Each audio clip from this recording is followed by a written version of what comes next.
Hello there everyone and welcome back. This is Tosashi and today I got some more Death Knell for you. I've been playing the Mecha a little bit more, maybe got like 10 games in or something, and tried it out in squad games and then went back to solo games, and this is one of those solo games that I recorded I think this morning. Got Ju Chong here, one of my favorite pilots, with the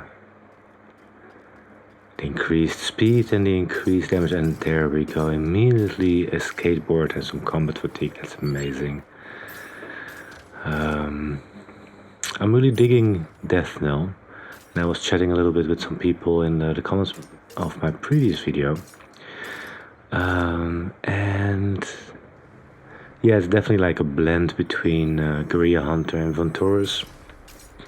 Got teleportation, but I would say it's an improved version of Guerrilla Hunter's teleportation, because you place this beacon, and it is true that this beacon can be abused by the enemy by destroying it, but if you're the Death Knell player, you manage to place the beacon on good spots, like sneaky spots, then it's actually a very safe way of ganking people, basically. And this playstyle is very similar to Yone from League of Legends. I don't know whoever played that game, probably some of you. I played it quite a bit, especially on mobile, Wild Rift. And Yone was an absolute beast, an absolute monster, and had a similar ability of basically propelling yourself forward, leaving a beacon behind, and then you can teleport back after you dish out all the damage you can, burst all your cooldowns down, and then teleport back. Basically, that same strategy can be applied here with Death Knell. There's someone else again.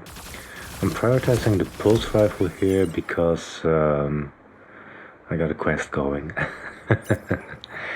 Still got the, I think it's from season 2 or 7, I forgot which one it was exactly, but I picked the one where you can get the Raven skin. I did get that one, so there will be a skin showcase of that soon. Oh, hello Vita, just jump behind you, utilize that superior mobility. Goodbye Gardoir. It was nice having you. You continue with the rifle.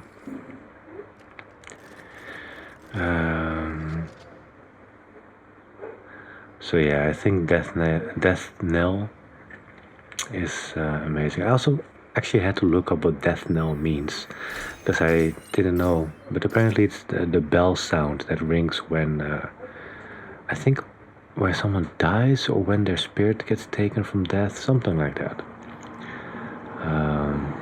It was interesting to me to see where the meanings come from. And they're really lining up here in the central station. I mean, it does make sense that the central station is busy. Let's keep moving here. Still got 30% to go here before I can call for Death Knell.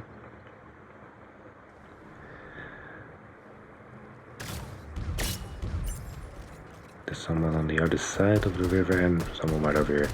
Nice little ganking of Andrik. I don't know what the pronunciation deal is there. I think this was some swimming right behind me, but I guess they managed to sneak away. Okay, there you go. I'm prioritizing the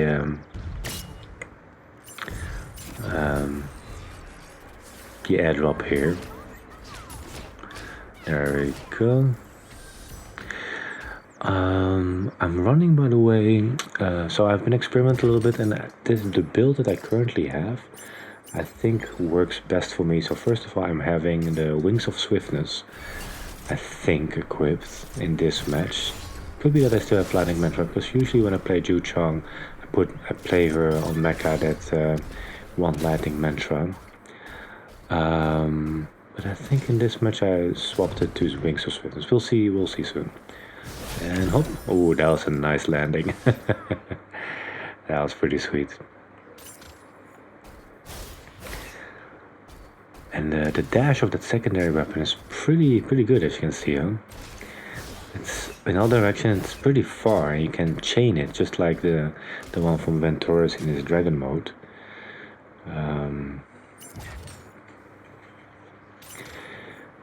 So let me take a look here at my build of Death Knell. So yeah, I got everything focused around the secondary. Oh, here we go. Boltus action. I'll explain afterwards. Oof. There you can see they took down my my copy basically, and then I just teleported back to the beacon. And the copy has like 1500 durability, so that's not so much. But as you can see,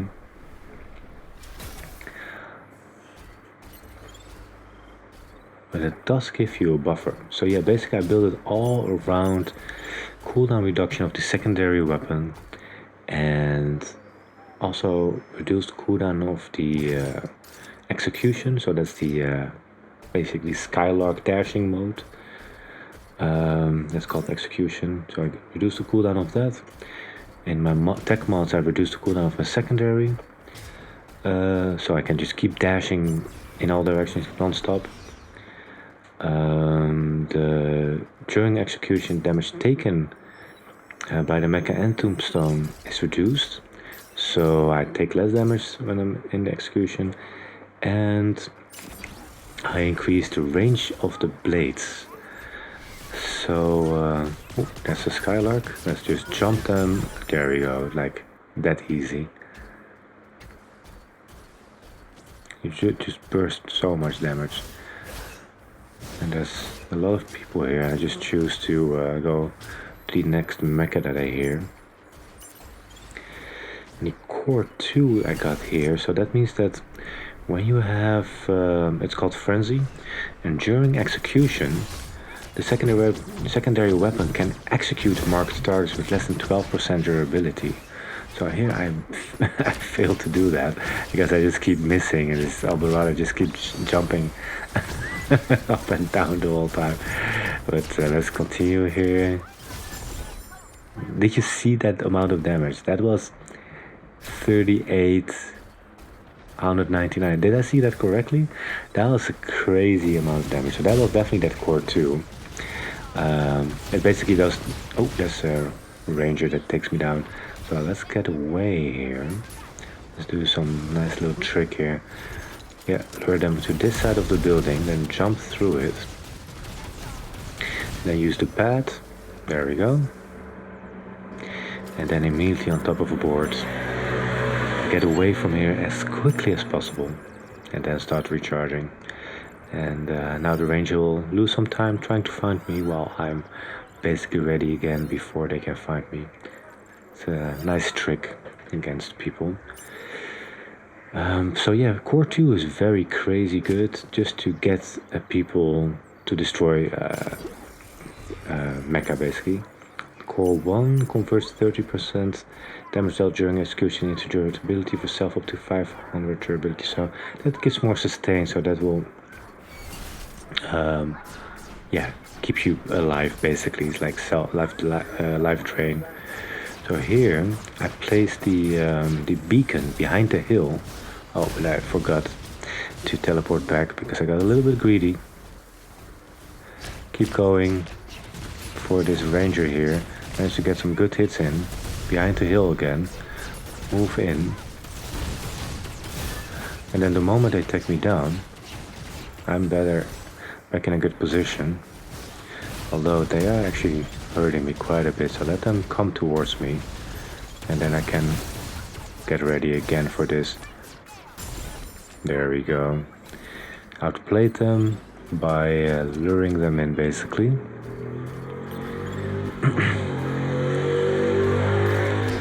So probably I will see this ranger later again. Where's the Lillian? Right over here. The Panda Man 4. Okay. GG. Let's get some extra life drain in there.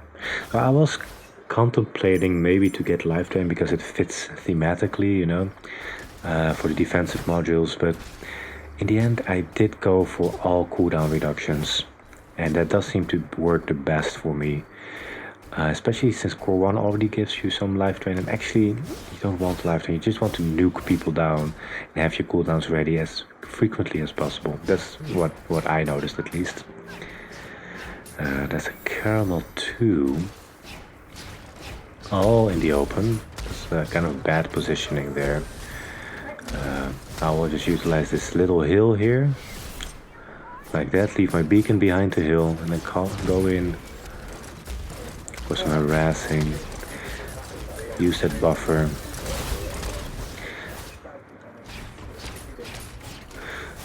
Kind of went for a greedy kill here. Pretty dangerous, because if someone was hearing us and seeing us, I would have been an easy kill there. Then again, I did manage to take the caramel down there pretty successfully.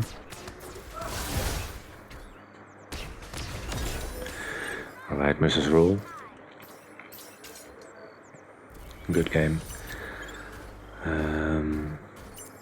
Keep moving here. So yeah, I focused the build all the way on cooldown reduction.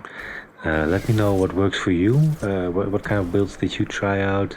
Let me know, I'm curious to hear your ideas. So for me, it's Wings of Swiftness combined with cooldown reduction. And whatever I could not get on the fill up with cooldown reduction, I fill up with extra movement speed in the defensive tech modules.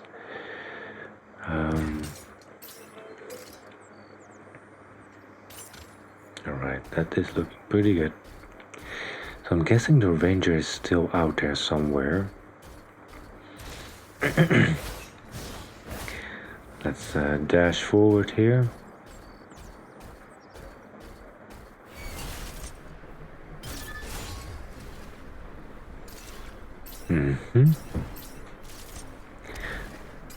Let's pick up some loot real quick. Yeah, strike back sounds good. Okay, some more healing. It does sound like the ranger is outside, so this building is perfect for death knell, because I can leave my beacon inside, then go out, do some snipe, burst, and then the moment the ranger shows up, I just teleport back and they have no idea where to look for me if they didn't see my cord. You know, that's an important detail, because the cord does connect you to your beacon and it is visible for everyone. So if they pay attention, they will manage to know where I teleported back to, but I don't think they did, so let's keep moving here. Oh, there's the flamenco, I mean. Keep chasing after this this ranger here. Where did you teleport to? Yeah, so I don't understand what happened there. For some reason the ranger died. They said that I killed it, but maybe, I don't know. I don't know what happened there.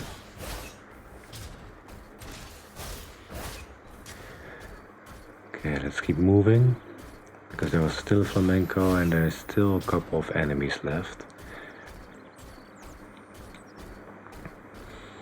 So I place myself into a higher position. Oh, someone mech'd up there behind the building. Or mech'd down. Oh, no, mech'd up. So it's a Firefox. Let's go there. For here, you can also leave your beacon up in the air. Which you might think is like weird because everyone will see it. But at the same time, people are not really looking in the air automatically always. So I think it's really not a bad idea to sometimes just leave it up top of a building or just up in the air while comboing your abilities. So let's see here. Still 2 more opponents. 1 more. I wonder if the ranger is gonna show themselves again. Do think so. Sounds like it. Leaving it up there now. And then go look for... So the rangers should actually focus my beacon. They are. See? That's why I decide to teleport back. Catch them by surprise like so. And then I charge towards them around the hills here. Again, this is a good place to leave your beacon behind between those hills. And then the ranger decided to demech and hide inside of one of these buildings. A little bit odd decision, if you ask me. I think they should have pressured me. Because Death Knell is very squishy. If you focus down their beacon, and then they don't have much of defenses actually anymore. There we go. Nice little execution there. And where are you going? Right up top. Oh, careful. Oh, they got me with the cryogun. Well done. Well done. Yeah, I do got the lightning mantra, by the way, in case you didn't notice yet. Not the wings of swiftness. Yeah, I got you. Drop down the homing missile. There we go. Well played, Alaya. That was some good jewels. Let's take a look at those stats. I think this was a pretty solid game.